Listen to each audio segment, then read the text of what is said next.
નમસ્કાર મિત્રો, તો મિત્રો આવનારા દિવસોમાં ગુજરાતમાં માવઠાના વરસાદની શક્યતા રહેલી છે.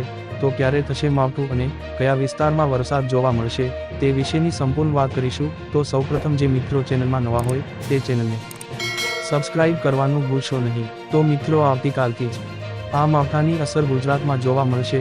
શરૂઆતના 1-2 દિવસ દરમિયાન ખાસ કરીને દક્ષિણ ગુજરાતના વિસ્તારો, ઉત્તર ગુજરાત અને સાથે મધ્ય ગુજરાતના વિસ્તારોમાં, છૂટાછવાયા વિસ્તારોમાં હળવાથી મધ્યમ વરસાદની શક્યતા રહેલી છે. અને સૌરાષ્ટ્રની વાત કરીએ તો સૌરાષ્ટ્રમાં ખાસ કરીને તારીખ 14 થી 16 તારીખ દરમિયાન માવઠાની અસર વધુ જોવા મળશે, જેમાં ખાસ કરીને મધ્ય સૌરાષ્ટ્રનો વિસ્તાર અને દક્ષિણ પૂર્વ સૌરાષ્ટ્રના વિસ્તારોમાં વધુ અસર જોવા મળે તેવી સંભાવના છે. બાકીના પશ્ચિમ સૌરાષ્ટ્ર અને ઉત્તર સૌરાષ્ટ્રની સાથે કચ્છ જિલ્લામાં માવઠાની ગતિવિધિ બીજા વિસ્તારો કરતાં ઓછી રહેવાની શક્યતા છે. તો મિત્રો ગુજરાતમાં વધુ અસર ખાસ કરીને દક્ષિણ ગુજરાત, મધ્ય પૂર્વ ગુજરાત અને સૌરાષ્ટ્રના મધ્ય પૂર્વ અને દક્ષિણ વિસ્તારમાં જોવા મળે તેવી સંભાવના છે. તો આ વિશેની વિગતવાર અપડેટ દરરોજ સવારે આપતા રહીશું. તો ચેનલને સબસ્ક્રાઇબ કરવાનું ભૂલશો નહીં.